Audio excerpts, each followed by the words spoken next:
Bonjour à tous. Nous allons commencer cette table ronde sur le sujet de l'intégration de la KYC, de l'authentification et du paiement, avec un point d'interrogation. Et peut-être un petit mot d'introduction sur ce sujet avant de présenter nos invités, nos orateurs de ce jour. Donc, effectivement, nous sommes dans un contexte où la relation client a basculé, je dirais presque à 100% dans l'univers digital. Et cela transforme cette relation client. Et effectivement, des grands cabinets de conseil comme le Gartner parlent de plus en plus de l'importance de l'orchestration des attributs d'identité et de l'orchestration des données et de la manière dont cette orchestration finalement rassemble un certain nombre de fonctions, l'entrée en relation, l'onboarding avec sa vérification d'identité, mais aussi les pratiques d'authentification plus fortes, et aussi de nouvelles méthodes d'authentification, on aura l'occasion d'en parler. Et puis également la détection des fraudes, la détection des risques au cours du parcours client, et enfin toutes les opérations de paiement qui eux aussi sont transformées. Les paiements digitaux impliquent un certain nombre de transformations qui remontent, nous le verrons, jusqu'à l'identité. Voilà. Donc c'est ces sujets dont nous allons parler dans cette table ronde. Et pour échanger avec nous, nous avons donc à ma gauche M. Arnaud Crouzet, qui représente le Nexo Standard, qui est une organisation de standardisation dans les paiements, et il a aussi d'autres fonctions qu'il vous présentera tout à l'heure. Madame Stéphane Mavel, qui est la directrice des partenaires chez France Connect d'Inum, donc la direction numérique de l'État. Vous savez que France Connect donc, est la plus grande fédération d'identité en France, avec maintenant, je crois, près de 30 millions d'utilisateurs. Nous avons Madame Stéphanie Delabriole, qui représente ici le SMART, qui est secrétaire générale de la Smart Payment Alliance, et qui est aussi experte près de la DG FISMA, de la Commission européenne, et puis également des fonctions dans l'identité numérique, elle nous dira. Et puis, nous avons avec nous Monsieur Thomas Galvin, qui est Strategic Solution Engineer dans la société Onfido, qui est une des grandes sociétés internationales en termes d'enrôlement, de vérification d'identité et aussi aujourd'hui de parcours digital de la relation client. Voilà, bienvenue à vous tous. Merci d'avoir répondu favorablement à notre invitation. Peut-être nous allons aborder un certain nombre de sujets. Peut-être pourriez-vous, dans un premier temps, présenter un peu mieux que je ne l'ai fait vos organisations, vos activités par rapport à ces domaines de l'identité, du paiement, de l'authentification, du parcours client. Je ne sais pas, peut-être Madame Stéphane Mavel, voulez-vous commencer ? Yes. Bonjour à tous.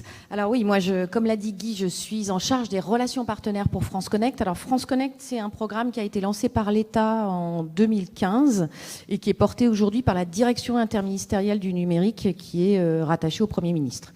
Donc France Connect, qu'est-ce que c'est ? Alors j'imagine que parmi vous, la majorité l'ont déjà utilisé à titre privé. C'est un fédérateur d'identité. Donc ça se matérialise par un bouton qu'on retrouve sur plus de 1000 fournisseurs de services, donc 1000 sites qui ont intégré France Connect aujourd'hui. Et quand on clique sur ce bouton, on accède du coup à ce qu'on appelle des fournisseurs d'identité. Et le citoyen choisit parmi les 5 fournisseurs d'identité celui qu'il souhaite utiliser. Alors aujourd'hui, derrière France Connect, vous retrouvez le fournisseur d'identité des impôts, Amélie, La Poste, la MSA et Mobile Connect et moi. Et donc, lorsque vous, en tant qu'utilisateur, vous choisissez parmi ces l'un de ces 5 fournisseurs d'identité, vous authentifiez auprès de ce fournisseur d'identité. Alors admettons, vous choisissez Amélie, vous allez vous authentifier avec vos identifiants mots de passe Amélie habituels. Et ensuite, nous, France Connect, on va véhiculer vos données d'identité du fournisseur d'identité Amélie vers, admettons, mon compte formation. Donc données d'identité qui sont garanties par le fournisseur d'identité, mais qui malgré tout, du côté de France Connect, vont être revérifiées auprès de l'INSEE. Ces données d'identité, on va vérifier auprès de l'INSEE dans la base qui s'appelle le répertoire national d'identité des personnes physiques, que vous existez bien, que vous n'êtes pas décédé et qu'il n'y a pas de risque d'homonymie. Si tout ça est OK, alors mon compte formation va récupérer tout ou partie de vos données d'identité. J'irai peut-être plus en détail plus tard, hein, Guy. Ok, voilà pour moi. À côté de vous, peut-être Madame Stéphanie Labriole, si vous voulez présenter le SPA un petit peu. C'est bon, hein? Oui. Donc, je représente aujourd'hui 2 organisations. L'une s'appelle Smart Payment Association et l'autre Secure Identity Alliance. Donc, vous comprendrez que je suis impliquée sur les sujets du paiement et de l'identité.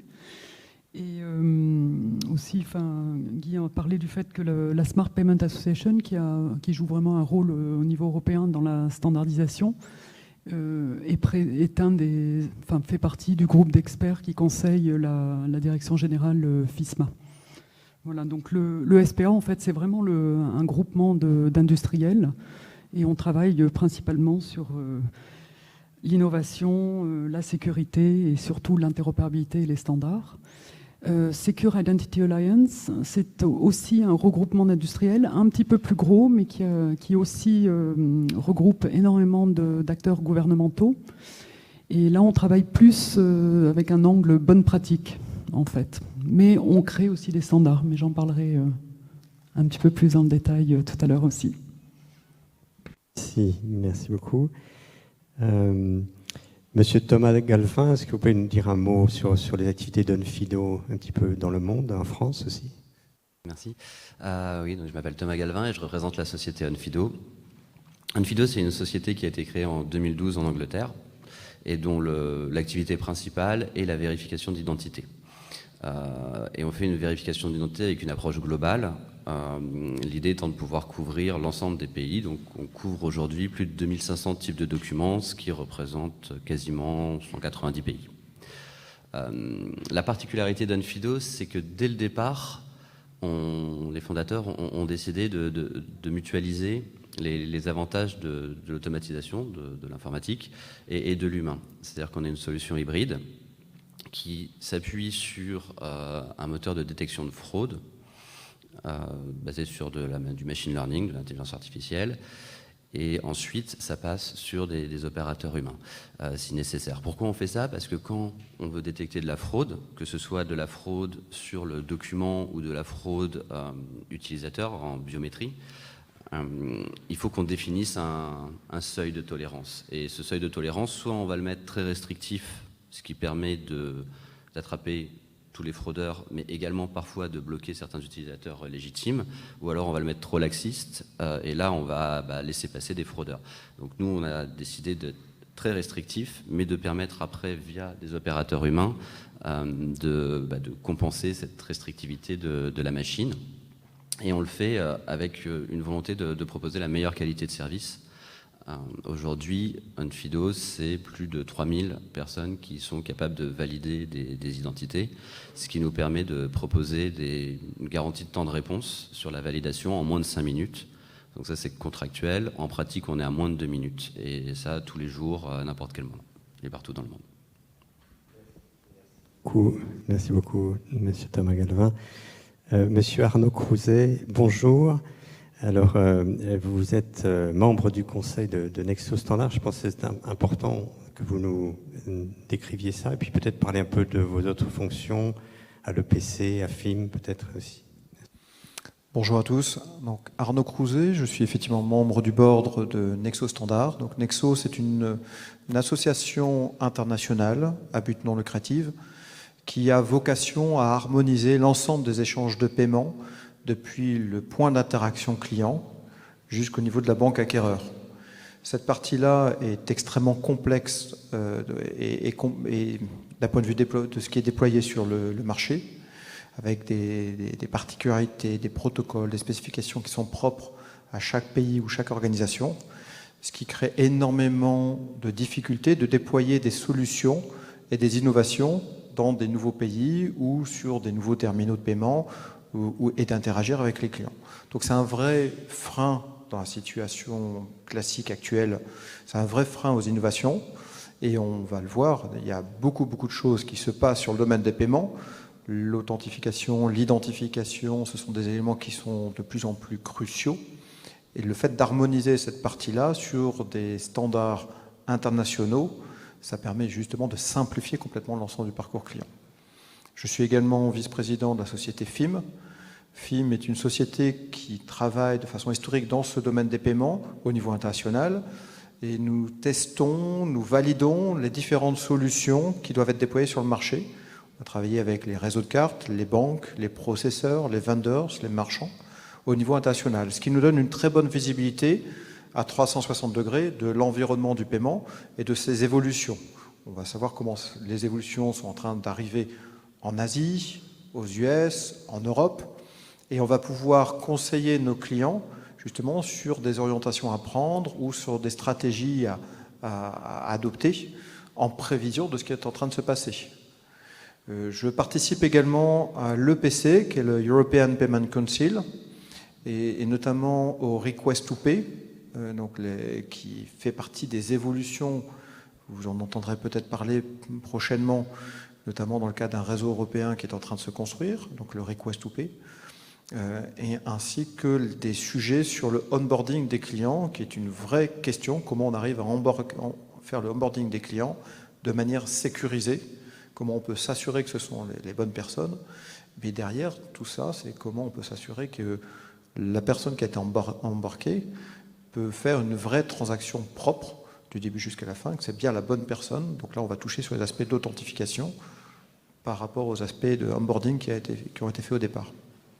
Donc vraiment spécialisé sur le domaine des paiements, le KYC, l'authentification, l'identification sont des éléments absolument clés pour les paiements et vont le devenir de plus en plus. Merci, monsieur Arnaud Crouzet. Merci à tous pour cette introduction.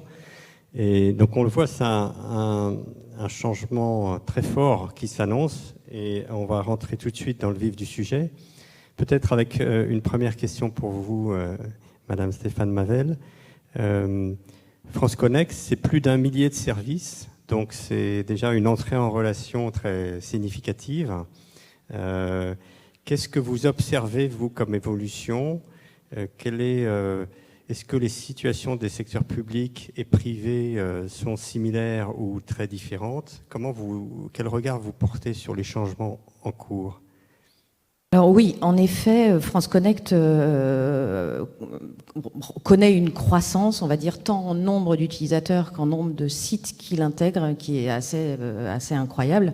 On a dépassé les 30 millions d'utilisateurs il y a quelques jours, on a dépassé les 1000 sites qui ont intégré France Connect. Alors, qu'est-ce qu'on constate ? On a constaté, mais j'imagine que ça, la plupart d'entre vous l'ont constaté, avec la période où on a été tous enfermés chez nous, les services digitaux nous ont sollicités, nous ont sursollicités. Donc, on a clairement un nombre de sites qui ont intégré France Connect récemment qui a cru encore plus fortement que les années précédentes. Alors, bien évidemment, France Connect, historiquement, c'est un dispositif qui était uniquement ouvert aux services publics. Donc, on a encore une majorité de sites publics qui ont intégré France Connect. Néanmoins, on a ouvert depuis fin d'année 2018 au secteur privé. Alors, pas à tous les acteurs du secteur privé, mais à ceux qui ont une obligation légale ou réglementaire de vérifier tout ou partie de l'identité de leurs utilisateurs ou de leurs clients. Donc, forcément, il y a un petit train de retard des acteurs privés. Néanmoins, on a, je crois, une soixantaine de sites privés et des banques, par exemple, donc des sites qui ont de grosses attentes en termes de dématérialisation et en termes de sécurisation, bien sûr, évidemment, aussi.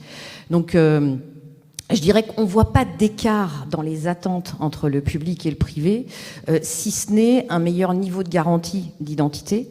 Et c'est la raison pour laquelle, juste avant l'été, en juin, on a lancé une nouvelle offre qui s'appelle France Connect Plus et qui donne accès à des identités justement de meilleur niveau de garantie.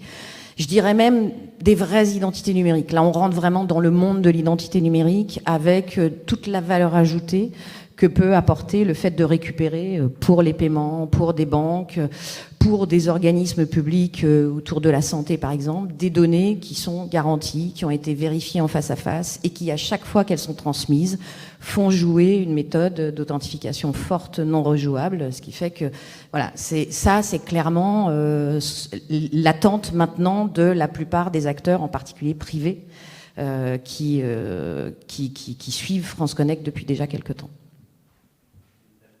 Merci beaucoup pour ces explications. Monsieur Thomas Galvin, j'ai envie de vous poser un peu la même question, c'est-à-dire, chez Onfido, qu'est-ce que vous avez observé, je dirais, là, avec ces dernières années, dans cette situation sanitaire où tout devient à distance? Qu'est-ce que ça a changé pour vous dans l'entrée en relation client, dans la vérification d'identité, dans le parcours client? Quel regard vous portez sur ces changements? Alors déjà, effectivement, la situation qu'on a vécue ces derniers temps était assez exceptionnelle, puisqu'on a eu des moments de confinement au niveau mondial, où vraiment toute la Terre quasiment était confinée. Donc il n'y a pas eu de possibilité de reporter certaines activités qui étaient traditionnellement manuelles dans d'autres régions du globe. Donc ce qu'on a vu, nous, c'est en tant qu'opérateur qui agit sur tous les continents, on a vu une explosion des usages. C'est vraiment impressionnant. Aujourd'hui, là, juste pour vous donner un chiffre, on a fait plus de 100 millions de vérifications d'identité à date depuis le début de l'année. Donc on est vraiment sur des volumes qui sont très très conséquents, avec des choses qui continuent. C'est-à-dire que même si les confinements se sont arrêtés, on voit que le public, que ce soit le consommateur, le citoyen, a vraiment pris l'habitude d'utiliser les services digitaux. Et il continue à le faire et ça se maintient en fait. C'est pas juste quelque chose de temporaire. C'est rentré dans les habitudes. Et ce qu'on voit aussi, c'est qu'il y a une certaine mondialisation, j'ai envie de dire, sur les usages. C'est-à-dire que maintenant qu'on accède à des services digitaux, on va très facilement utiliser les services d'une société qui n'est pas forcément une société qui est dans sa région, qui est dans son pays.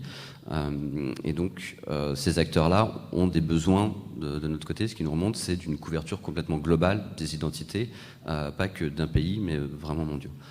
Et après, plus pour nos acteurs, mais on est devenu un service d'importance vitale pour eux, un service complètement critique, parce que quand il n'y avait plus les humains, qui étaient disponibles, ils n'ont pas pu compenser, les humains ne pouvaient plus compenser les faiblesses des parcours digitaux. Donc il fallait que le parcours digital soit de qualité, fonctionne, stable, et propose la meilleure qualité de service. Donc ça, c'est devenu vraiment, vraiment crucial. Merci bien. Je me tourne vers vous, Madame Stéphanie de la Briole. Comment est-ce que la KYC s'est transformée? Quelles sont un petit peu les nouvelles pratiques pour développer la confiance dans ce monde numérique?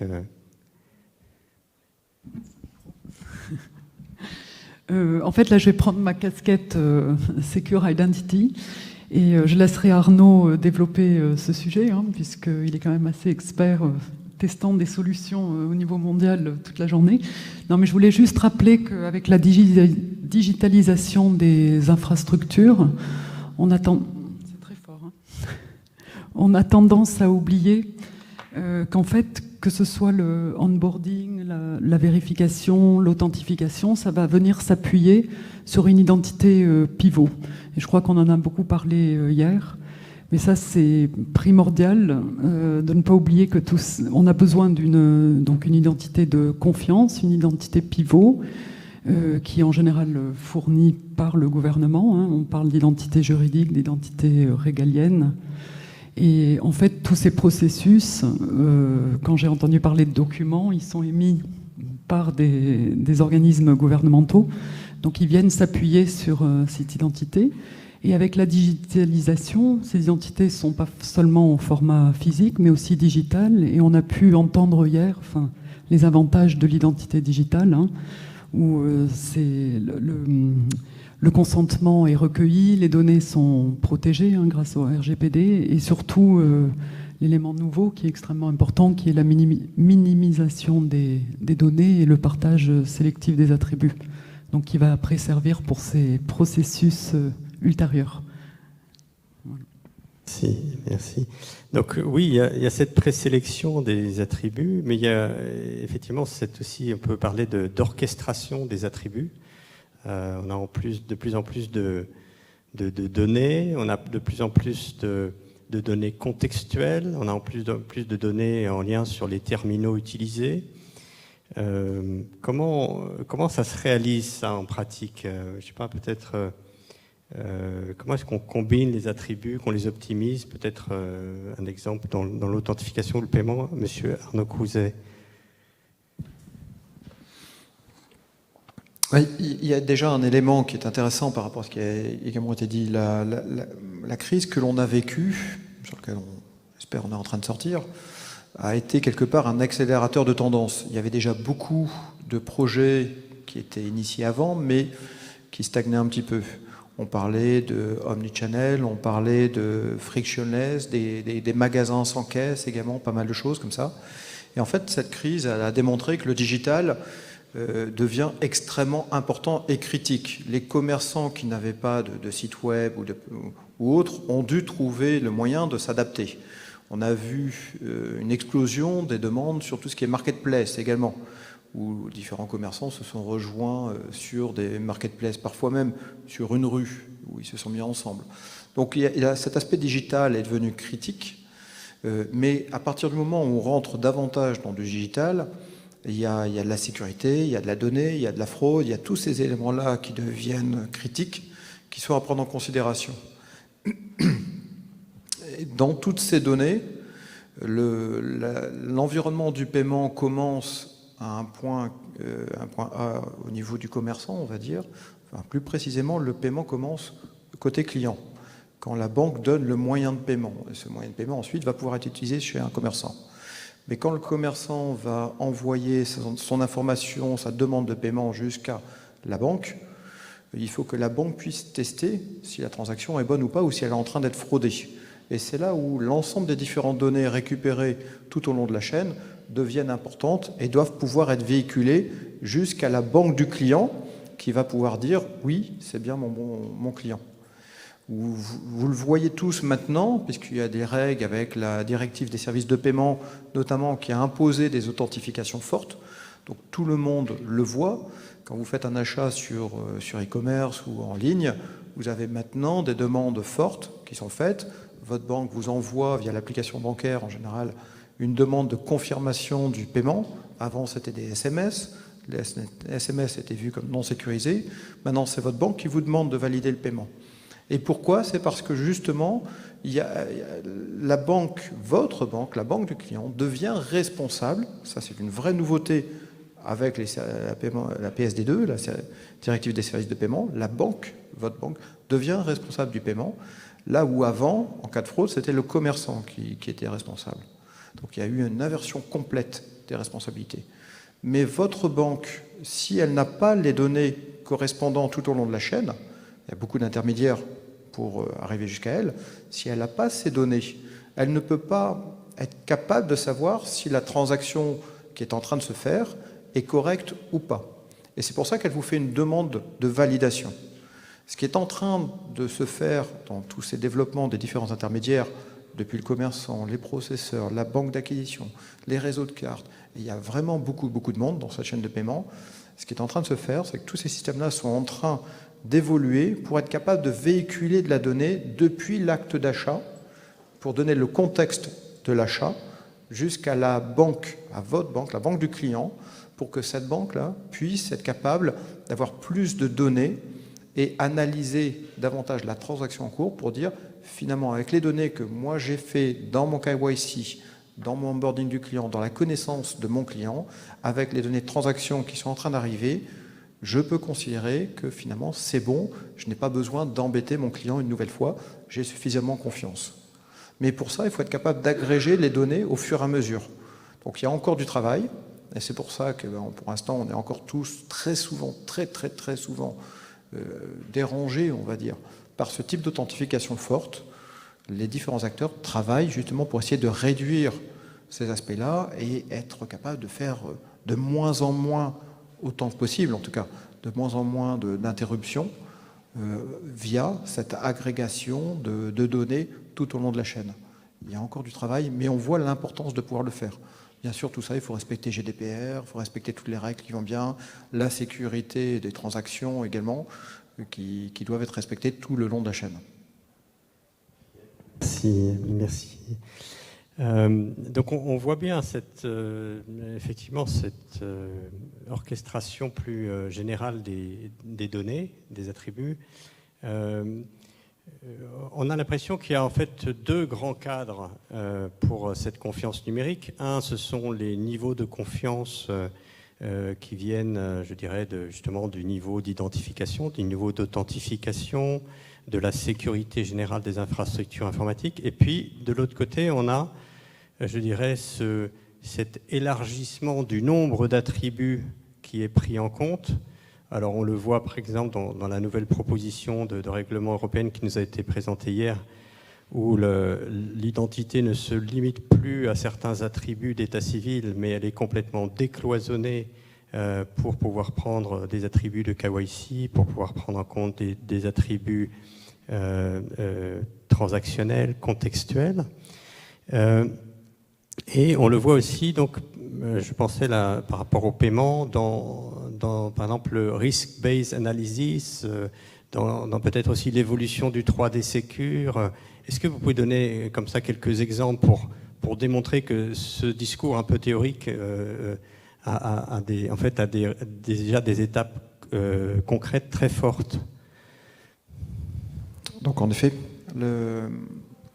quand je prenais l'exemple de tout à l'heure dans une authentification forte, vous receviez avant un SMS pour valider, avec un code qu'il fallait renseigner. Ça, c'était une première version de ce qu'on appelait le 3D Secure, vous avez sans doute entendu parler, 3D Secure V1, qui demandait justement ce type de code complémentaire. Sauf que ce n'est pas du tout suffisant. Déjà, le SMS, il a été démontré que ce n'était pas sécurisé comme il fallait. Et ce n'est pas suffisant pour pouvoir être capable de mieux comprendre comment la donnée est en train de véhiculer sur la donnée du paiement. Donc maintenant, on a une V2, 3DS V2, qui est déployée quasiment partout. Il y a encore quelques endroits, mais c'est presque fait. Et pour vous donner l'importance de ce type de données, c'est qu'en 3DS V1, on était à peu près à 15 éléments de data, 15 éléments d'information qui étaient véhiculés. Dans la partie V2, on en est à 150. 150 éléments. On a fait x10. Donc dedans, il y a des éléments d'adresse IP, de browser, de PC, de mobile, il y a de noms d'utilisateurs, de plein d'éléments comme ça, qui sont véhiculés jusqu'à la banque. Et c'est grâce à ce type de données que du coup, la banque va pouvoir faire du risk-based analysis, donc c'est-à-dire gérer son propre niveau de risque.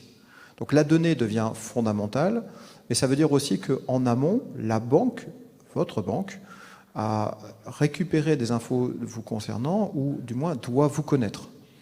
Et doit vous connaître lors de cet aspect de onboarding. Et quand la banque vous délivre un moyen de paiement, que ce soit une carte physique ou une carte digitale par rapport à un wallet, à Apple Pay, à Google Pay, à Samsung Pay, etc., il est important pour la banque d'avoir des éléments d'information. De même, quand vous avez votre application bancaire, la banque récupère quelques informations pour savoir dans quel environnement vous travaillez. Et donc 3D Secure V2 va véhiculer beaucoup plus d'éléments. Quand vous avez une nouvelle demande qui est faite, en général, c'est que l'ensemble de la chaîne n'est pas encore compatible. Ça peut être au niveau du commerçant, ça peut être au niveau du provider du commerçant, de la banque du commerçant. Donc il y a encore une fois plusieurs intermédiaires. Donc il peut y avoir un endroit dans la chaîne qui n'est pas encore totalement prêt. Et quand c'est prêt, il faut encore avoir la capacité d'envoyer toutes ces données, même quand les tuyaux sont là. Donc c'est pour ça qu'il y a encore de fortes demandes d'authentification. Le risk-based analysis, donc ça fait partie des réglementations européennes qui ont été introduites à la demande des acteurs bancaires pour justement éviter de faire des demandes d'authentification fortes, systématiques, où ils ont clairement dit, nous, si on connaît notre client, si on l'a bien identifié, et qu'on nous donne suffisamment d'éléments au moment de la transaction, on va être capable de pouvoir prendre notre propre risque avec une analyse de la sécurité, donc là, les outils de temps réel qui vont analyser toute la sécurité de la transaction qui est en train de se faire, pour éviter de faire une demande d'authentification forte. Donc ce sont des éléments qui sont en train d'évoluer, il y a encore du travail, mais quelque part on prend le bon chemin dans ce cas-là, d'une certaine façon, pour pouvoir essayer d'avoir des parcours davantage sans couture ou frictionless et simplifier la relation entre le client, le commerçant et l'ensemble de la chaîne. Merci. Effectivement, c'est très intéressant de parler effectivement de ce parcours sans couture. Je me tourne maintenant vers Stéphane Mavel, peut-être aussi et Thomas Galvin. Comment vous sentiez, vous étiez au début des spécialistes plutôt de l'entrée en relation, et aujourd'hui, finalement, on est propulsé vers une relation de plus en plus intégrée, dans un parcours digital de plus en plus intégré, où il faut penser authentification, il faut penser transaction, il faut penser vie du client, parcours sans couture. Comment est-ce que vous vivez cette transformation pour vos activités respectives ?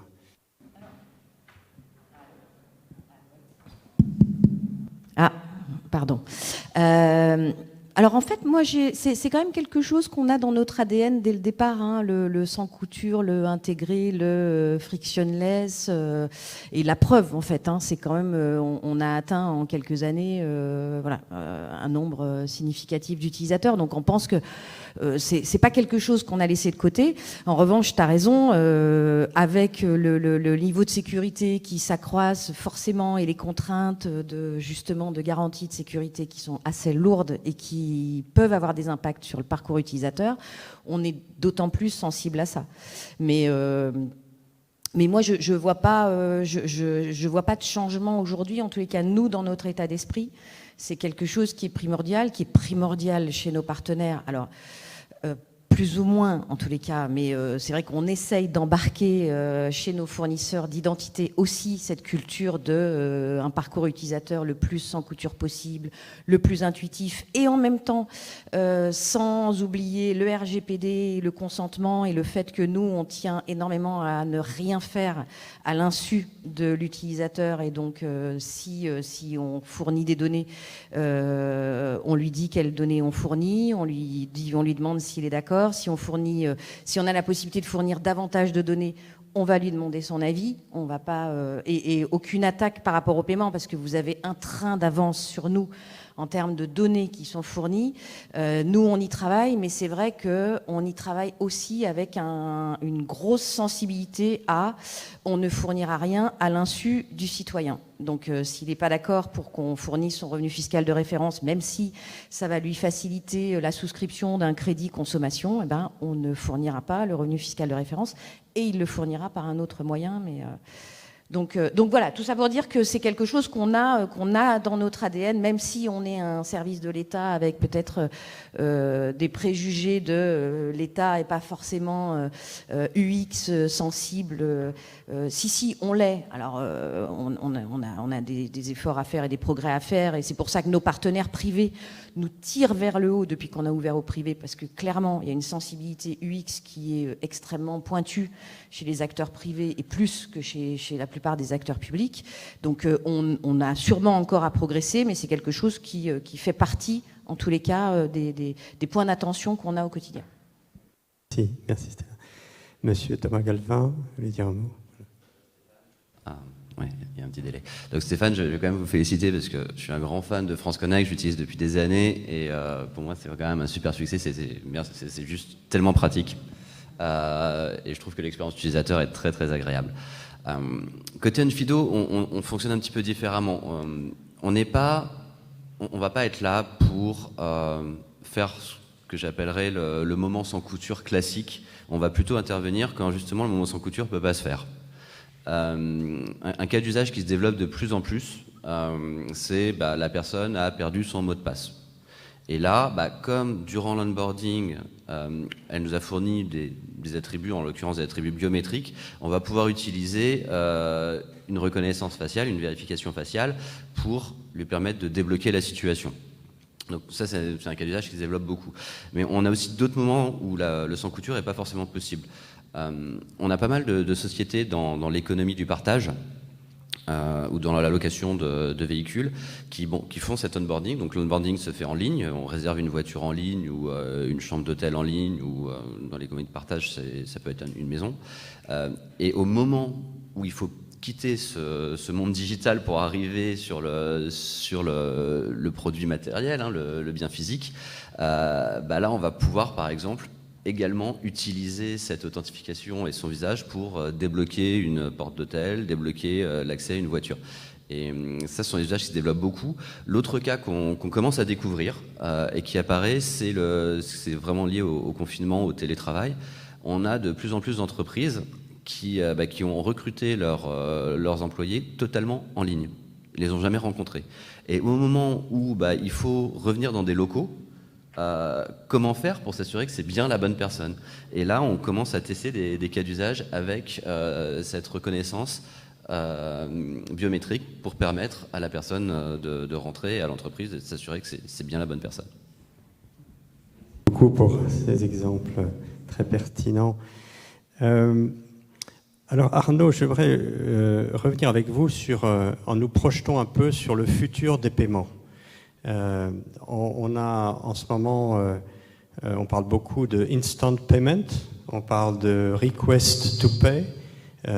Est-ce que d'abord vous pouvez nous expliquer un peu ce dont il s'agit, et puis également est-ce que vous pouvez nous décrire qu'est-ce que ces types de paiements peuvent avoir comme conséquences sur l'authentification, sur l'identification, sur l'ensemble du parcours client? En effet, le domaine des paiements est en train de subir une profonde évolution, voire même révolution. Et ça s'accélère réellement. Les plans dans le domaine des paiements, avant, on pouvait avoir des plans à 3 ans, 5 ans. Là, maintenant, c'est dans 6 mois, qu'est-ce que l'on fait?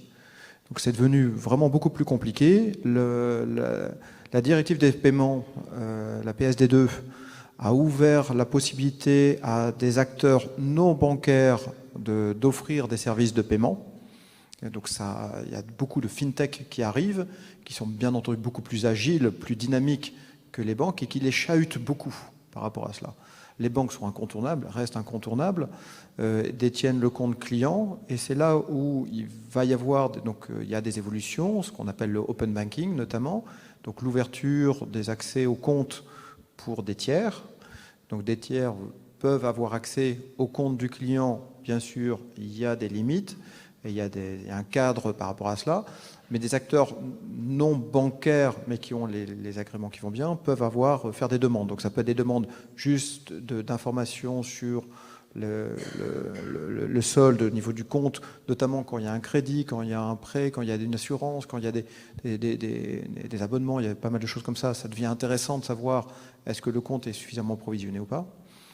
Mais derrière, de déclencher, à la place de pouvoir déclencher également des paiements depuis le compte. Donc ça fait partie de toute une série d'évolutions qui sont déjà en cours. On commence déjà à trouver des acteurs bien placés sur le marché qui vont faire de l'agrégation de comptes également. Derrière tout cela, en plus des paiements par carte classiques, vous connaissez déjà les virements, les prélèvements. Maintenant, donc, il y a également les instant payments. Donc, ce sont des virements instantanés avec une garantie de libérer les fonds officiellement en moins de 20 secondes. Ça, c'est dans les limites. Mais dans les faits, c'est dans les 3 à 5 secondes. Donc, c'est extrêmement rapide. Et c'est une vraie révolution parce que ça permet vraiment de pouvoir faire des nouveaux types de paiements, des nouveaux types d'échanges.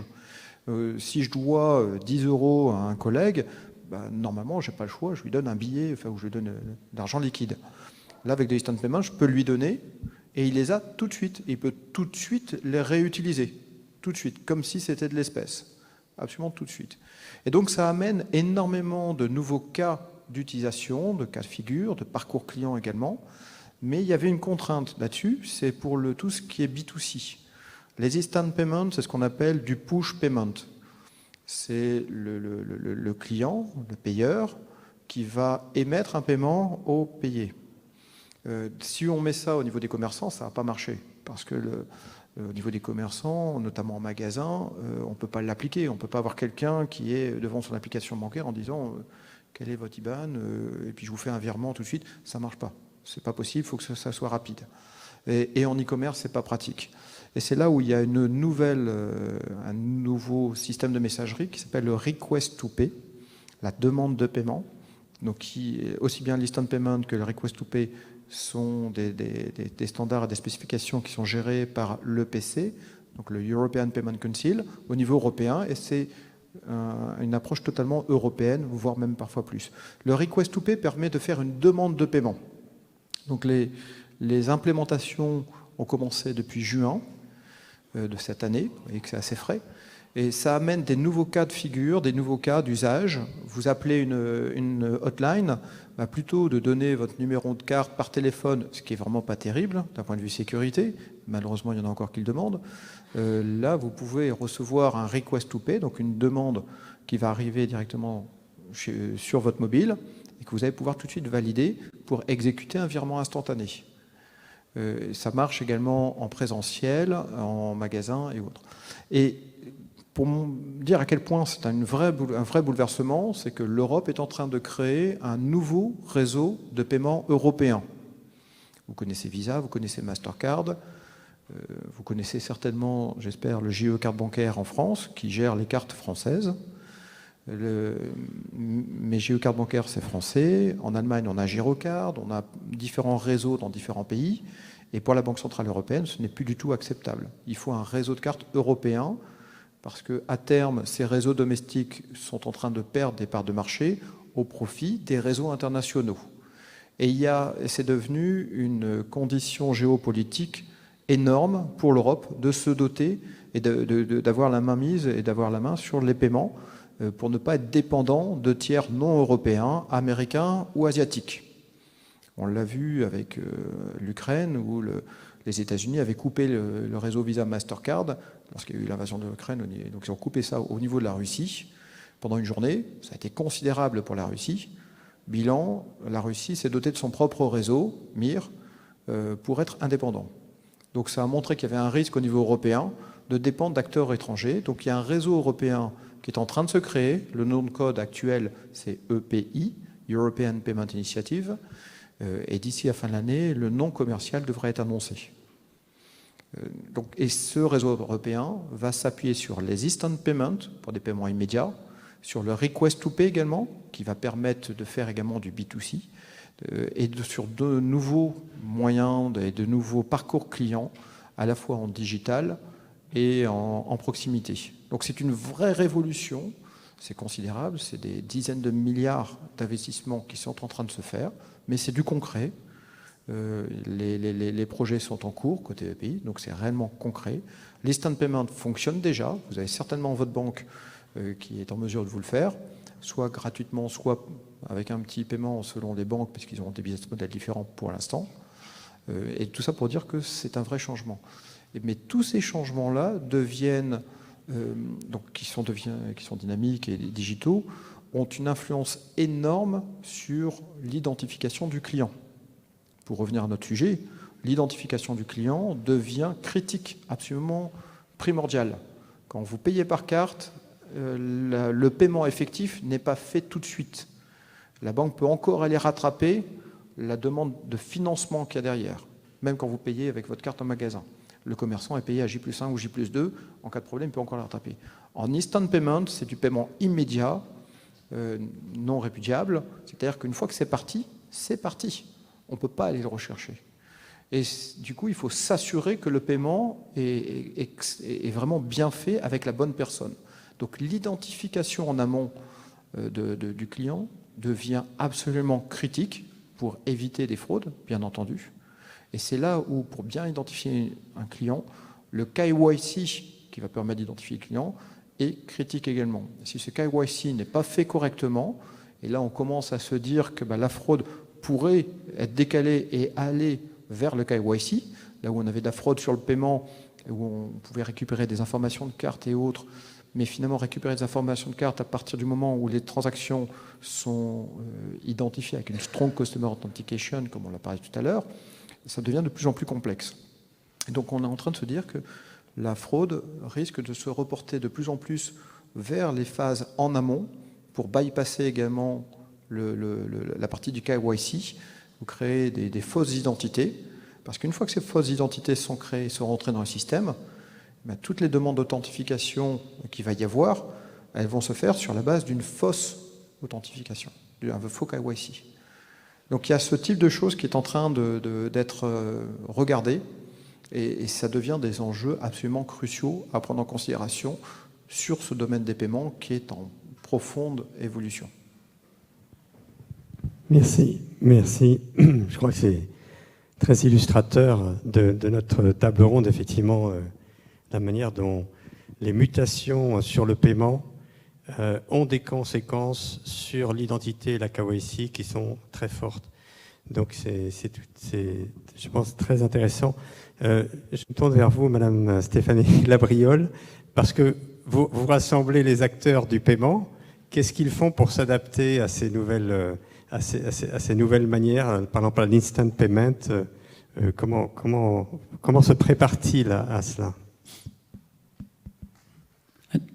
C'est bon, ça marche. J'allais dire, Arnaud, tu as tout dit. Non, heureusement. Non, mais je suis complètement en ligne. Hein. C'est dans la stratégie européenne, l'instant payment est vraiment clé. Au même titre d'ailleurs que. Enfin, c'est d'abord, et ensuite, les crypto-monnaies aussi, ça va être vraiment un élément important. Donc la Smart Payment Association, parce qu'on a l'impression que la carte, c'est une vieille technologie, mais pas du tout. Hein. C'est une technologie qui peut jouer son rôle dans tous ces développements. Et au niveau de la Smart Payment Association, je vous invite à regarder ce que nous avions lancé. Enfin, le cas d'usage qu'on a lancé l'an dernier, il est disponible sur notre site web, où en fait on utilise la technologie carte, physique ou digitale, pour faire un instant payment.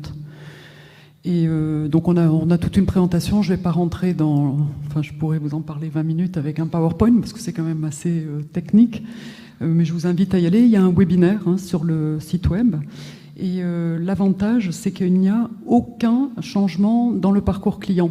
C'est-à-dire que vous êtes dans une boutique, vous payez avec votre carte, vous êtes sur un site web, vous payez avec votre mobile.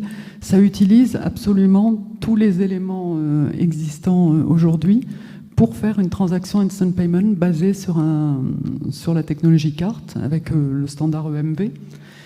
Et on a plusieurs versions. On a la version sur laquelle travaille le pays actuellement, qui utilise les réseaux de transactions habituelles. On a la version qui fonctionne dans l'open banking, dans le peer-to-peer. Enfin, voilà, je vous invite fortement à regarder. Et d'ailleurs, c'est une étude de cas qui a été retenue par un des groupes de l'EPC, je ne me souviens plus du nom lequel, comme un des cas d'usage très intéressant. Et à ce titre, comme on parlait des évolutions technologiques sur le parcours client, donc l'association travaille aussi sur l'intégration on a commencé à travailler sur l'intégration de la technologie carte à puce pour sécuriser la chaîne dans les crypto-monnaies, en fait, parce que ça, c'est un des prochains sujets européens, ça a commencé. Et donc l'idée, c'est d'utiliser de nouveau la technologie carte, parce qu'on imagine toujours technologie carte à puce, format ISO, mais non. Il y a énormément de facteurs de forme. C'est de la technologie dont il s'agit. Voilà. Merci beaucoup. Merci. Alors, je voudrais aussi aborder un point, c'est que avec l'essor de ces attributs d'identité, de paiement, d'authentification, de situation, on assiste de plus en plus à une certaine, je dirais, APIfication de la relation client. Je sais pas, quelles conséquences ça peut avoir, cette APIfication? Comment vous voyez-vous? Est-ce que c'est une APIfication qui est similaire dans le domaine de l'identité du paiement? Est-ce que c'est différent? Qu'est-ce qui veut s'exprimer là-dessus?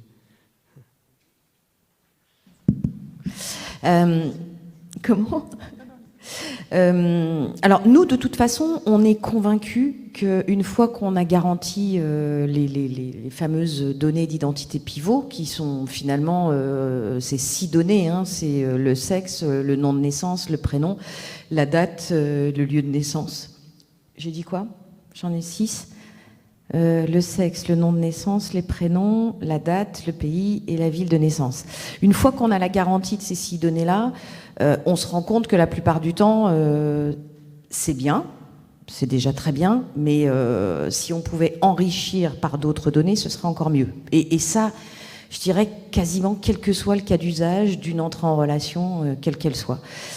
Donc nous, on œuvre dans ce sens-là. Quand je dis nous, c'est au niveau de l'État, pour mettre à disposition sous forme d'API les données disponibles, aller les chercher auprès de la source authentique.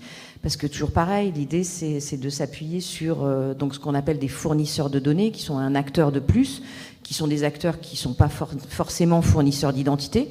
Je prends l'exemple de Pôle emploi, par exemple. Pôle emploi est un acteur qui a des données qui sont très intéressantes, mais qui ne sont pas forcément les données d'identité.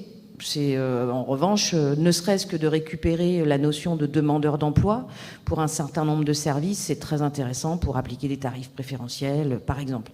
Le statut étudiant, c'est pareil. Donc en fait, nous, on travaille sur l'ouverture sous forme d'API qu'on appelle France Connectée, le maximum de données possibles du côté des ministères. Ça avance, on a une API DGFIP qui est déjà disponible pour les acteurs publics, pas encore pour les acteurs privés, mais pour les acteurs publics. On a une API de l'assurance maladie qui, elle, est ouverte à la fois pour des acteurs public et privé, qui permet pour une mutuelle, par exemple, de proposer des parcours qui sont intéressants pour les indemnités journalières, par exemple, pour certaines démarches qui sont récurrentes pour des personnes qui ont des pathologies, par exemple, et qui sont fortement simplifiées grâce à l'enrichissement, on va dire, de l'identité par des données complémentaires. Donc voilà, nous on œuvre dans ce sens-là. On se dit aussi qu'avec le digital wallet qui va arriver, de toute façon, ouvrir des données et proposer en tous les cas une plateforme de données qui émanera des données qui émaneront de la sphère publique, mais aussi de la sphère privée, c'est l'avenir. Maintenant que le socle, on va dire, d'une identité de qualité, de bon niveau de garantie en France est disponible et le sera encore plus dans les prochains mois. Mais j'aurai peut-être l'occasion d'en reparler, Guy. D'accord. Peut-être Stéphanie, la payification, peut-être dans le domaine ainsi de l'utilisation pour les identités gouvernementales aussi, je sais pas. Oui, de toute façon, avec la digitalisation, on a parlé du rôle de l'identité digitale comme étant clé, basée sur tout ce qui est consentement, sécurité, protection des données, l'interopérabilité, le développement des paiements et l'échange de données. Donc on voit vraiment cette APIfication. Donc de la même manière que c'est arrivé dans le mobile, avec le standard GSM, en fait, tous les systèmes opérateurs, ce sont des briques qui se parlent entre elles grâce aux API. On voit ça donc dans l'open banking, c'est un peu la même approche. Où, en fait, ce que disait Arnaud, le PSP peut aller se consulter des données et agréger des données à partir des comptes clients dans les banques.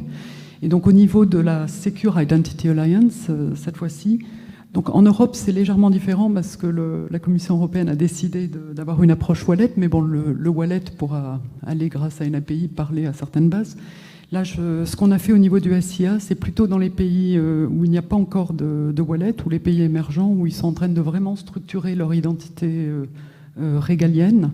On a lancé une initiative qui s'appelle OSIA, donc Open Standard Identity API, qui regroupe 21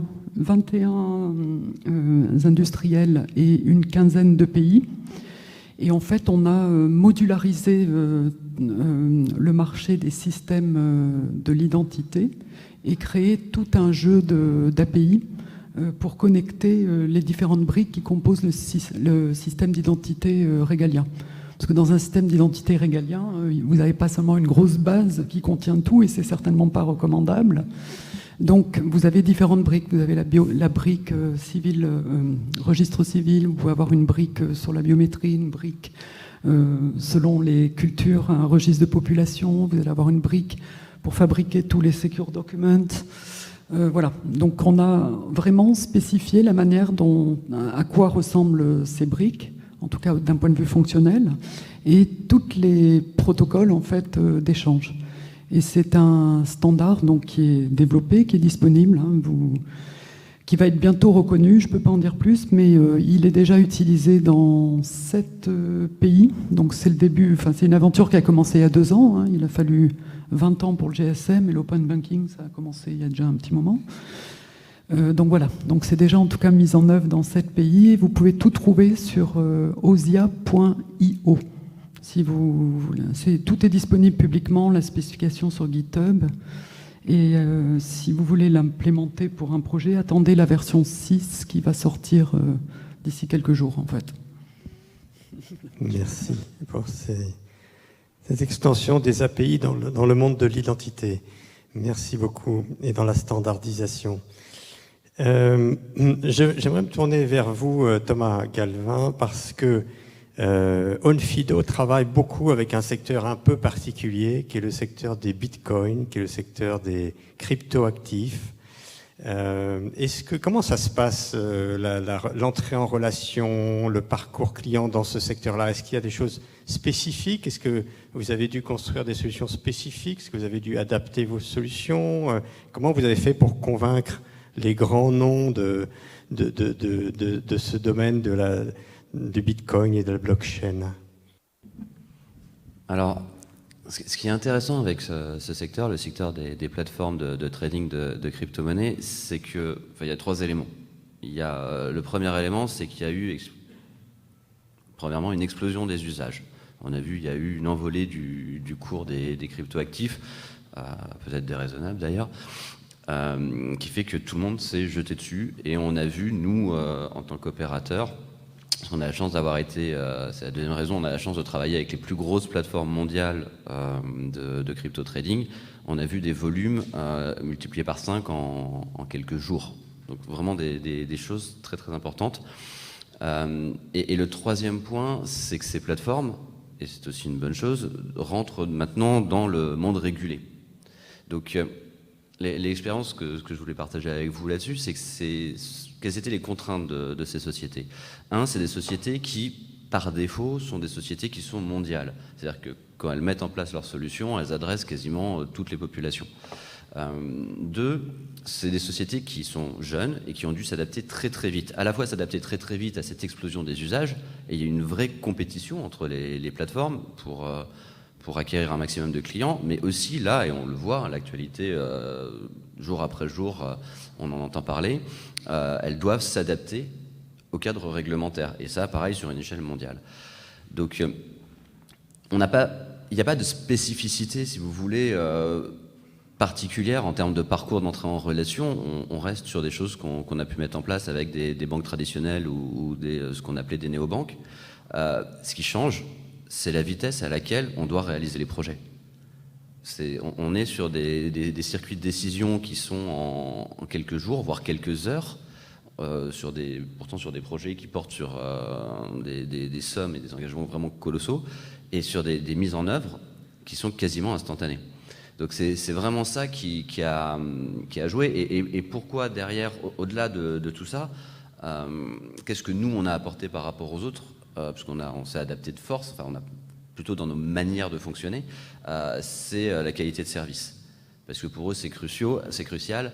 Et quand on voit des volumes qui sont multipliés par 5, on n'avait vraiment pas le choix. Il fallait qu'on tienne la charge, sachant que la partie facile, c'est la partie machine, automatique.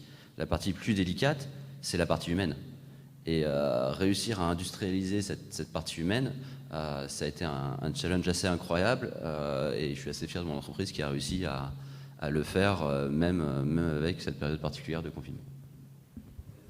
Merci beaucoup. Et juste pour compléter cette question, est-ce que c'est surtout de l'entrée en relation, ou est-ce que aussi dans ces bitcoins, il y a quand même après des authentifications résiduelles, enfin vous avez un parcours client où vos partenaires vous demandent surtout d'intervenir pour la vérification d'identité et l'entrée en relation? Aujourd'hui, on va intervenir essentiellement sur la partie vérification d'identité, parce que la façon dont fonctionnent les cryptoactifs et la blockchain porte son propre système d'authentification en lui-même. Par contre, ce qui est intéressant, c'est qu'on a vu une explosion de la fraude. Donc c'est à la fois un corollaire du développement des usages liés à la situation sanitaire, mais en particulier aussi à l'usage des cryptoactifs, en particulier sur ce secteur-là, parce qu'avec l'explosion du cours, c'est devenu très intéressant pour les hackers de s'attaquer à ce domaine-là. Donc on a renforcé la partie détection de fraude. Ça a été vraiment, on a vu des taux de fraude allant jusqu'à plus de 10% en décembre l'année dernière, ce qui est assez, une personne sur 10, c'est quand même vraiment beaucoup. Et on a mis en place de nouvelles solutions pour lutter contre la fraude. On a découvert qu'il y avait des réseaux de fraudeurs, donc des personnes qui étaient capables de forger des pièces d'identité, que ce soit des pièces d'identité matérielles, physiques ou des pièces d'identité dématérialisées, enfin des images avec du Photoshop, mais de très très bonne qualité. Et même avec les meilleures technologies, à partir d'une image, on ne pouvait pas les détecter. Et on n'avait pas forcément de base nationale permettant de s'assurer de la véracité des éléments. Il n'y avait pas d'IIT.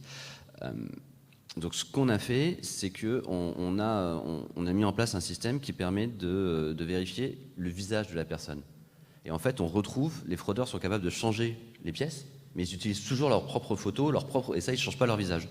Donc ça, on a été capable de les détecter et de détecter ce qu'on appelle des fraudeurs en série grâce à ce type de technologie. On est aussi maintenant face à des capacités technologiques en termes de fraude qui sont particulières. On parle de deepfake, donc fabrication en temps réel de vidéos. Donc ça, c'est quelque chose qu'on traitait depuis déjà un certain temps. L'un des points compliqués aujourd'hui, c'est les masques, par exemple. Les gens sont vraiment capables de se fabriquer des masques hollywoodiens. C'est en latex, c'est comme dans les films Mission Impossible. Donc ça, maintenant, pareil, on développe des technologies. Alors, grosso modo, on va être capable, à partir d'une vidéo, de détecter le rythme cardiaque, enfin le flux sanguin. Et ça, les masques, on les attrapera comme ça. Donc voilà, il y a une course aussi lié un peu à ce secteur de la crypto-monnaie, à la fraude, pour lequel on doit s'adapter. On doit toujours essayer d'avoir un pas d'avance. Bon, ça, c'est le principe de la sécurité. On voit la complexité technologique, la sophistication technologique pour apporter des réponses à ces cas de figure. Merci beaucoup. Oui, Arnaud, allez, s'il vous plaît. Oui. Je voudrais juste rajouter un complément. Effectivement, sur la partie biométrie, au niveau de FIM, on a des laboratoires au niveau national où on va tester beaucoup de choses, dont les systèmes biométriques. On commence à parler de cartes biométrie, on parle de biométrie fingerprint, faciale également. En Asie, ils sont très pro-facial, alors qu'en Europe, on n'aime pas. Et en Europe, on est beaucoup plus pour du fingerprint. En Asie, ils n'aiment pas trop. Ils sont plutôt faciales. Donc c'est amusant parce qu'on voit vraiment comment tout ça bouge. Mais en même temps, les laboratoires sont là pour tester et essayer de frauder les systèmes. Donc on a pu voir que les capteurs ne se valent pas tous. Les capteurs biométriques fingerprint qu'on peut trouver sur des cartes ou ailleurs ne se valent vraiment pas tous. Et après, on va avoir des faux positifs, on va avoir pas mal de choses comme ça qu'on va devoir analyser. On va devoir prendre en compte la température aussi et l'humidité. Des capteurs en Inde ou en Asie, où ça peut être très humide dans certaines régions par rapport à l'Europe, ne devront pas réagir du tout de la même façon. Donc ça, c'est une complexité supplémentaire à prendre en considération dans ce cas de l'analyse au départ, avec effectivement sur la partie faciale, qui devient un véritable enjeu aussi, de comment réussir. Donc, et les équipes au niveau du lab, ils font des masques, en effet. Ils font des masques pour pouvoir bypasser des systèmes de reconnaissance faciale. Et le plus inquiétant, c'est qu'ils y arrivent. Pareil pour la partie doigt et reconnaissance au niveau fingerprint. Ils ont toute une tablette et tout un éventail pour reproduire des empreintes. Et la plupart du temps, souvent, ils arrivent à bypasser les systèmes. Alors en même temps, c'est leur job. Leur objectif, c'est de bypasser, c'est de trouver les failles.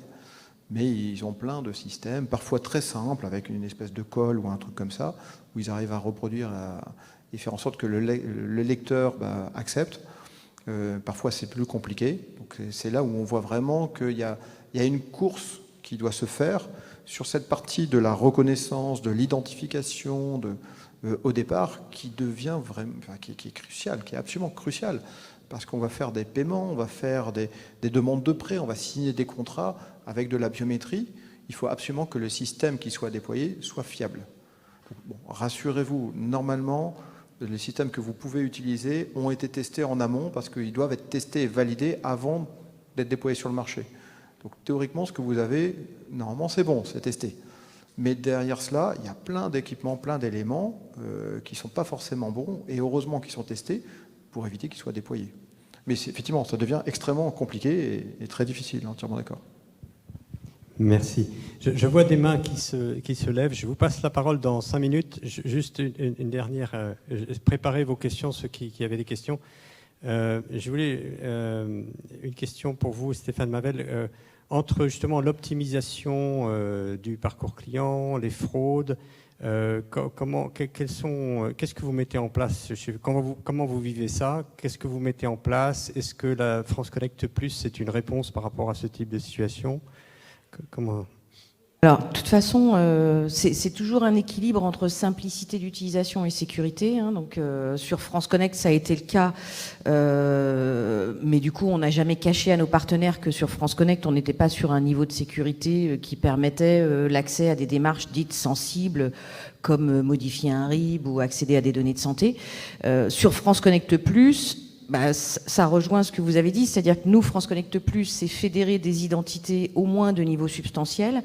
Qui dit identité de niveau substantiel dit des identités qui sont passées justement dans les fourches codines d'un laboratoire de la gendarmerie et de la police, de tous les audits imposés par l'ANSSI dans le cadre du nouveau référentiel PVID. Enfin, donc, du coup, c'est des choses qui doivent être extrêmement robustes. Et pour autant, il faut qu'elles soient malgré tout utilisables le plus facilement possible par les utilisateurs finaux. Donc c'est bien évidemment, mais c'est un enjeu qui est toujours aussi important, mais qui est plus compliqué à remplir dès lors qu'on va sur des niveaux substantiels et élevés que sur du niveau faible, même si quand même pour utiliser moi une identité qui aurait vocation à être de niveau substantiel, même si les audits ne sont pas passés, c'est compliqué l'onboarding, enfin c'est compliqué, ça demande un effort de faire cette fameuse reconnaissance, prise de photo de sa pièce d'identité ou un face-à-face avec un facteur.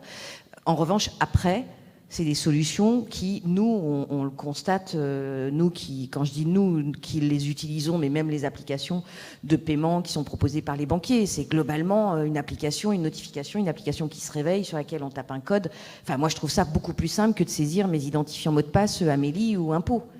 Mais c'est vrai qu'il y a un effort, il y a un pas à franchir. Et puis peut-être que je ne fais pas partie de la cible de personnes qui ont un petit peu plus de mal avec le numérique et qui, elles, me diraient ouais, mais une application qui se réveille sur un smartphone, moi, je ne suis pas habituée, je ne suis pas super à l'aise, je préfère saisir un identifiant mot de passe. Voilà. Enfin voilà, tout ça pour dire que oui, c'est un enjeu qui continue et qui est plus compliqué, forcément, quand on cherche le Graal de la sécurité. Merci Stéphane. Notre temps avance. Je voudrais qu'on puisse avoir le temps d'un échange avec la salle. Donc il y avait quelques questions. Vous, monsieur, et vous, monsieur, après. Je demanderai aussi de vous présenter juste avant de poser la question. Merci. Oui, Jean-Louis Gergorin, consultant et enseignant. J'ai une question à vous poser sur la biométrie. Qui va gagner entre les nouvelles techniques de fraude, je pense au deepfake, qui se développe beaucoup, notamment par la fameuse escroquerie au président, etc. Ou est-ce que vous pensez qu'à terme, au contraire, la biométrie sécurisée l'emportera sur les autres modes d'authentification ?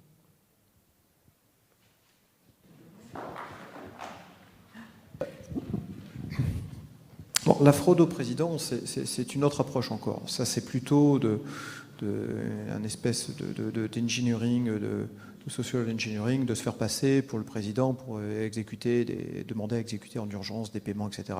C'est encore une autre approche par rapport c'est un autre type de fraude, j'ai envie de dire. La biométrie, oui, je pense que ça peut être très sécurisé. Et ça peut être un bon moyen également de simplifier pas mal de choses et de commencer à remplacer peut-être même certains éléments. Il y a de plus en plus de banques qui commencent à émettre des cartes biométriques, par exemple. Pour bien comprendre, votre carte de paiement, vous avez un code PIN. Mais en fait, quand vous le tapez, ce code PIN, tout ce qu'on fait, c'est identifier qu'à un instant T, quelqu'un connaît le code. On ne sait pas si c'est vous ou pas. Vous allez peut-être passer votre carte à quelqu'un. C'est simplement que quelqu'un connaît le code de la carte. Mais on ne sait pas qui vous êtes. À partir du moment où c'est une carte biométrique, c'est bien vous qui êtes en train de faire le paiement. Parce que là, dans ce cas-là, on vous identifie au moment du paiement avec l'empreinte biométrique, mais ça veut dire qu'il y a eu le onboarding qui a été fait avant. Donc avant, on a pu identifier cela. Et donc on est vraiment à davantage identifier les personnes pendant l'acte de paiement. Bon, ça peut être transposé sur d'autres systèmes ou sous d'autres utilisations, autres que le paiement d'ailleurs. Mais donc la biométrie vient rajouter un élément de réassurance supplémentaire beaucoup plus fort. Et donc du coup, derrière, des services. En France, le sans contact en carte est limité à 50 € maintenant. On ne peut pas dépasser au-dessus. En fait, il y a des raisons techniques derrière. Ce n'est même pas de fraude, c'est que techniquement, la France ne peut pas. Le protocole français ne le permet pas. Dans d'autres pays, on peut, mais on va faire d'autres choses. Par contre, à partir du moment où vous avez une carte biométrie, vous pouvez faire un paiement au-dessus de 50 € avec votre carte biométrique.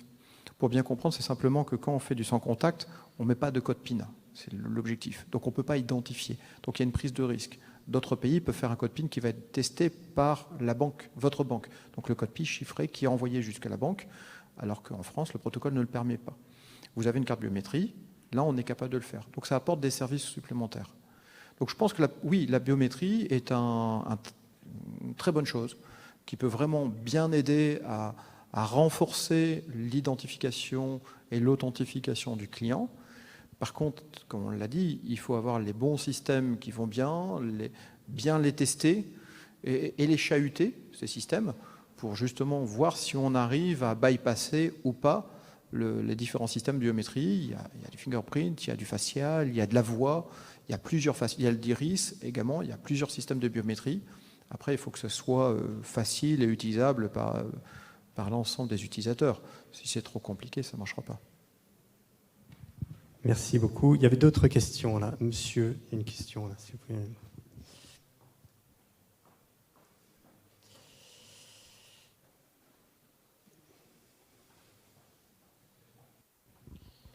Bonjour, Antoine Dumanois, Orange. J'ai l'impression d'être victime de dissonance cognitive en fait.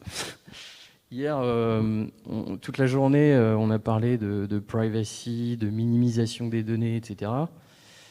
Et aujourd'hui, on se réjouit de pouvoir envoyer plus 15, mais 150 données à toute une chaîne d'acteurs bancaires, en particulier un certain nombre d'acteurs très puissants comme les Skims qui ne sont même pas européens. Du coup, voilà, ma tête explose. Et si je vais plus loin, quand on parle des wallets d'identité européens, où justement l'un des enjeux principaux qui a été poussé, c'est la privacy, la minimisation, etc. Il y a un autre sujet dont on n'a pas beaucoup parlé sur les wallets européens, mais qui à mon avis va revenir très vite, c'est les business models. Les business models, ça demande qu'il y ait des échanges de valeurs entre les différents acteurs qui vont participer à ces écosystèmes de wallets européens, et en particulier entre les clients finaux et puis les gens qui en fournissent des services. C'est la condition de la mise en place d'un business model. Si on fait tout ce qu'il faut pour que sur l'authentification, ce soit hyper sécurisé, private, etc., mais que pour la monétisation, en fait, on fait passer des milliards de données sur les gens qui ont fait les transactions, je ne suis pas complètement sûr de ce qu'on aura gagné à la fin. Donc je pense que ça pose des questions qui me semblent assez peu adressées aujourd'hui. Il y a, je sais pas, une solution, ça pourrait être de réutiliser l'authentification qu'on va faire pour s'authentifier pour les besoins d'identité pour le paiement. Et là, on serait vraiment dans l'intégration complète du KYC, de l'authentification et du paiement. Je ne sais pas s'il y a des standards qui sont en train d'être travaillés sur ce sujet. Enfin voilà, tout ça me pose question. Voilà. Merci pour cette question. Je crois que c'est une question intéressante. Il y a, si je me permets, il y a peut-être deux sous-questions. Une qui concerne effectivement est-ce que les données transactionnelles sont des données personnelles, enfin par exemple dans le cas du 3D Secure. Et puis une autre question que j'ai entendue qui est entre l'authentification statique mais avec un niveau de confiance élevé et l'authentification, je dirais, dynamique, où on va se baser sur des présomptions, des points de réseau, des choses comme ça. Comment ça se combine, comment, voilà, qui est-ce qui gagne, et comment elles s'associent ensemble. Monsieur Arnaud Crouzet, vous voulez peut-être répondre à ça? Alors, effectivement, il y a deux questions finalement, il y a 2 points. Il y a la partie de la data et il y a la partie du business model. Je vais mettre de côté la partie business model parce que je pense qu'on pourrait faire une conférence dédiée là-dessus. Il y a des systèmes d'interchange, il y a des systèmes de fees entre les différents acteurs pour faire en sorte qu'ils s'y retrouvent. Effectivement, si le business model n'est pas là, ça ne marche pas. Et il y a plein de wallets qui sont cassés à figure parce qu'ils n'ont pas eu le volume nécessaire. Mais il y a déjà plein de choses. J'ai eu l'occasion, dans une vie antérieure où j'étais commerçant, de défendre également le point de vue des commerçants au niveau de la Commission européenne, du Parlement et autres, pour expliquer que les commerçants payaient trop cher ou se faisaient avoir. Mais donc il y a tout un environnement, mais vraiment là je pense qu'on peut faire une conférence dédiée rien que sur ce type de sujet. Donc si vous en êtes d'accord, je vais le mettre de côté, parce que sinon, mais volontiers pour en rediscuter. La partie data est importante. Je pense qu'en Europe, heureusement, on a GDPR qui nous protège et on a certainement, il me semble, la meilleure protection au niveau international, avec énormément de règles, et c'est pour ça qu'il y a l'acceptation des cookies en permanence, etc., par exemple, et que toutes les entreprises sont soumises à ce type d'obligations en Europe. Le paiement en lui-même, donc dans les règles également, il y a des niveaux de sécurité qui disent qu'on peut utiliser certaines données à partir du moment où c'est pour des raisons de sécurité clairement identifiées, de protection du client, etc., et que ces données ne sont pas conservées. Donc il y a des possibilités de pouvoir échanger ce type de données. Donc tout ce dont j'évoquais tout à l'heure, et notamment de passer de 15 à 150 dans le cas de 3DS, ça fait partie de ces possibilités d'un point de vue purement sécuritaire, et bien entendu que c'est validé par la Commission européenne également. Au départ, quand ça a commencé à se mettre en place, ou quand les réseaux de cartes ont commencé à aborder ce type de sujet, la plupart des commerçants ont dit hors de question. Hors de question, parce que le client, c'est mon client. Et je ne vais pas vous donner mes informations de mon client, donc je ne les véhiculerai pas. C'était le positionnement de la majorité des commerçants sous l'angle GDPR, sous l'angle je ne peux pas, il faut que j'ai l'autorisation, je n'ai pas autorisation, je ne peux pas vous les envoyer. Et c'est pour ça qu'encore maintenant, il y a beaucoup de commerçants qui sont toujours à dire non, je ne le fais pas. Alors parfois, c'est parce qu'ils ne peuvent pas, surtout, parce que c'est aller chercher les données complémentaires entre un système de paiement isolé et puis un système d'encaissement qui a plus de données, voire et autres. C'est très complexe pour un commerçant. Donc beaucoup de commerçants ne peuvent pas, mais il y en a d'autres qui pour l'instant ne veulent pas également. Mais dans ce cas, c'est pas grave s'ils ne le font pas, parce que c'est malheureusement le client qui va être dérangé avec une authentification forte. S'il y a ce type d'authentification forte, c'est que l'émetteur ne peut pas gérer son risque, n'a pas de données, ne peut pas analyser une transaction, et donc dans ce cas, il y a l'authentification forte qui est faite. S'il peut gérer son risque, s'il a eu de la donnée, s'il connaît le commerçant et autres, dans ce cas-là, il peut prendre son propre risque et ne pas interrompre le commerçant. Mais d'un point de vue data, oui, c'était un vrai sujet quand GDPR est sorti, quand 3DS V2 a été annoncé également. Ça a été un véritable sujet. Tous les data officers se disaient on peut pas, on n'a pas le droit, etc. Et au final, ça a été tranché comme quoi ce sont des éléments de sécurité pour protéger le client qui sont nécessaires pour protéger le client. Et donc ce type d'informations-là peuvent se faire.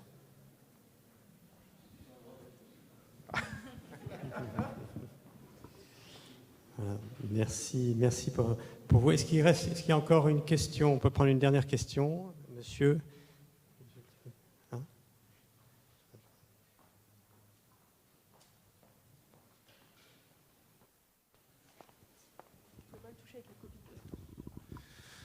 Bonjour à tous, Philippe Canté, fondateur d'ID Protect. Alors, du coup, j'avais une question pour vous, monsieur Crouzet. Tout à l'heure, vous avez parlé du fait que il fallait quelque part que le KYC soit l'outil qui permette d'être le plus sécurisé, de manière à ce qu'un fraudeur ne puisse pas entrer dans le process, puis réaliser des paiements, etc. Et du coup, je voulais vous demander quels sont les axes d'amélioration auxquels vous pensez, sur lesquels vous travaillez éventuellement.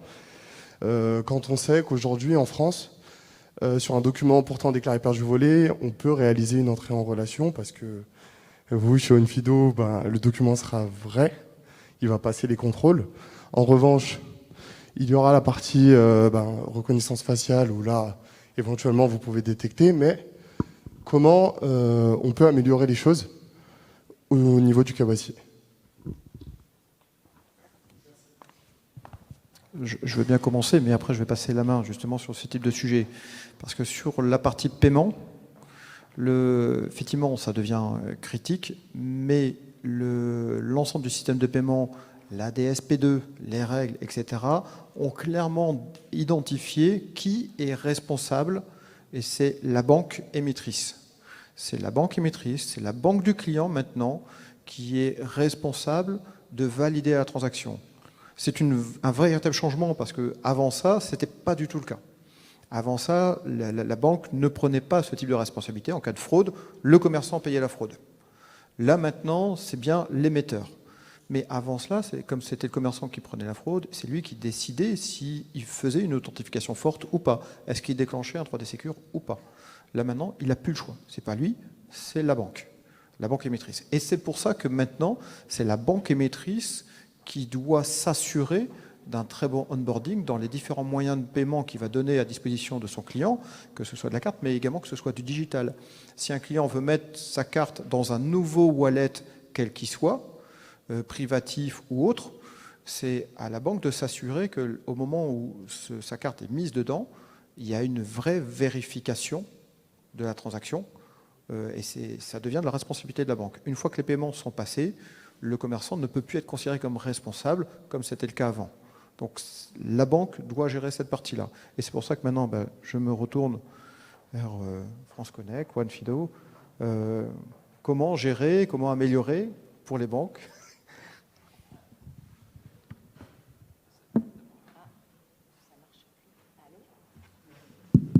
Ah, yes, la latence. Non, voilà, le code monétaire et financier a évolué il y a quelques mois sur le KYC à distance à destination des banques, des prestataires de crypto-actifs pour imposer soit une identité de niveau substantiel, soit un PVID. Donc j'ai tendance à dire, voilà, de toute façon aujourd'hui le dispositif il est en place, les solutions tant côté PVID que côté fournisseur d'identité de niveau substantiel, elles émergent en France. Il va y en avoir de plus en plus. On sait que l'ANSSI a énormément de demandes de qualification de PVID et de fournisseurs d'identité. Donc j'ai tendance à dire, pour sécuriser le KYC, que ce soit côté paiement, côté entrée en relation bancaire, jeux en ligne, enfin voilà, tous ceux qui ont besoin d'avoir un KYC digne de ce nom et qui réduisent un maximum la fraude, ça y est, il y a des solutions disponibles en France.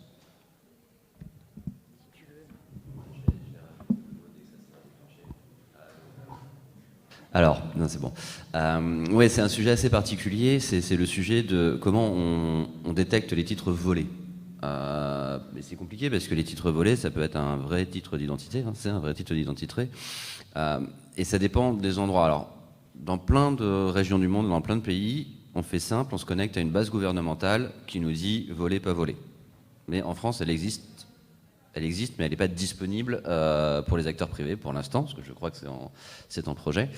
Donc pour l'instant en France, on attrape quelques documents volés parce que, en gros, comme on est connecté à toutes les bases disponibles, si un document français a été volé dans un autre pays, il a été déclaré dans cet autre pays, et là on les voit, mais c'est pas exhaustif.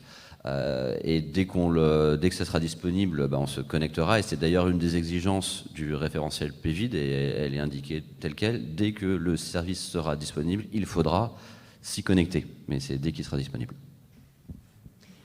Merci beaucoup. Merci pour ces précisions. Stéphane Mavel, oui. C'est assez...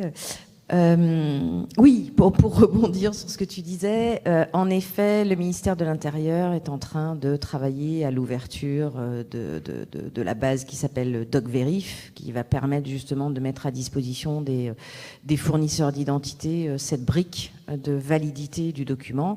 Et dans le cadre du programme France Identité Numérique, donc qui porte l'identité numérique issue de la carte nationale d'identité électronique, il y aura également un dispositif qui permettra de vérifier la validité des pièces d'identité.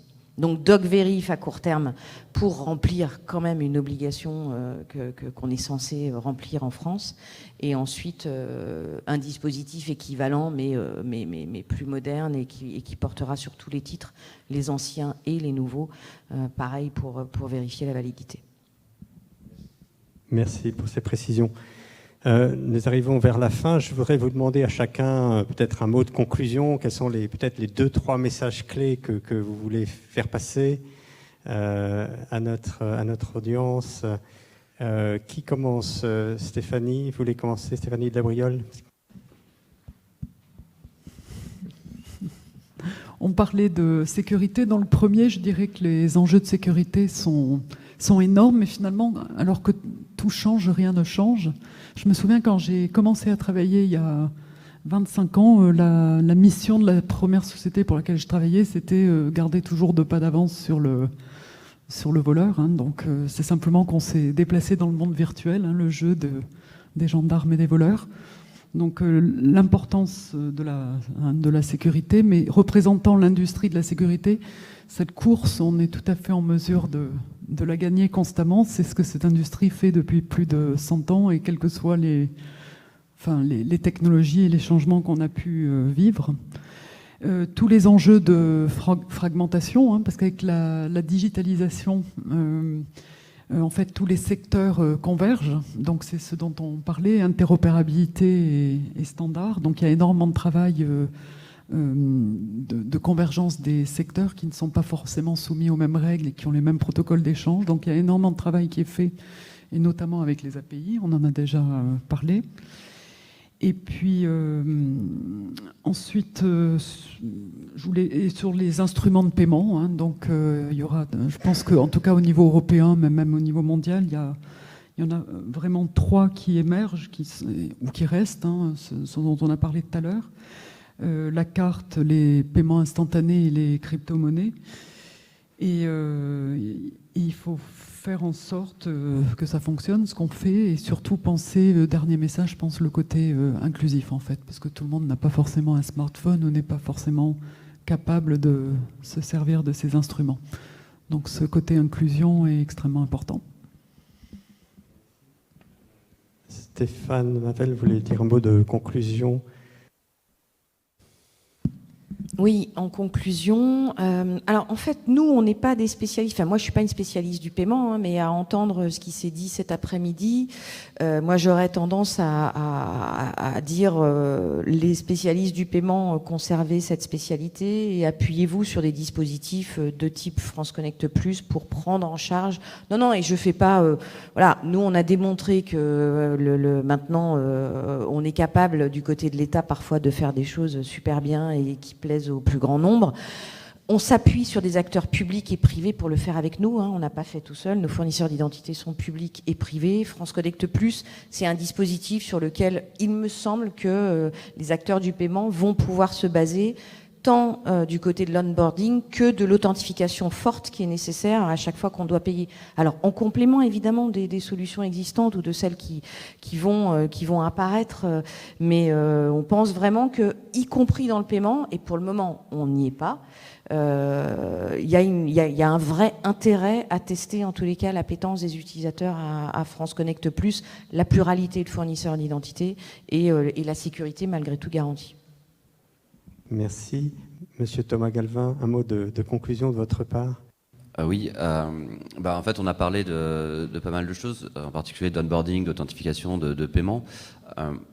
Moi, ce que je retiens et ce que je voulais partager avec vous, c'est que en fait, le juge de paix dans tout ça, c'est l'utilisateur final. C'est ni le donneur d'ordre, la banque, ni le régulateur. Pour que ça marche, c'est un peu comme le vaccin. Il faut surtout que ça soit utilisé par tous et que tout le monde l'utilise. Parce que si on n'a qu'une petite partie des solutions qui sont ultra protégées, mais elles sont tellement complexes à utiliser qu'il y a une petite partie d'experts qui arrivent à l'utiliser et tout le reste n'en profite pas, le caractère inclusif, il ne va pas marcher. Le caractère inclusif, c'est aussi quelque chose d'important. Nous, on travaille avec des technologies qui sont particulières, c'est le machine learning et donc l'apprentissage automatique. Et les machines, elles créent un biais. Donc, comme on a créé un labo pour tester les masques, etc., on a notre propre, ce qu'on appelle le Spoof Lab en interne, on travaille aussi beaucoup à éviter que les technologies qu'on développe créent des biais ethniques, par exemple. La partie ergonomie, le handicap, la simplicité d'utilisation, tout ça, c'est vraiment important. Et au final, s'il doit rester une chose, c'est la qualité de service. Enfin, quoi qu'on fasse, si le service, il n'est pas fiable, il n'est pas performant, qu'on met une fois 5 minutes pour avoir des résultats, une fois 3 jours, ça ne va pas marcher. Ça va être rejeté par les utilisateurs. Donc la qualité de service et le ratio qualité de service-coût, et ce sera vraiment l'élément clé demain pour qu'une solution fonctionne bien. Merci beaucoup. Monsieur Arnaud Crouzet. Alors, déjà, je prends en compte Je suis tout à fait d'accord.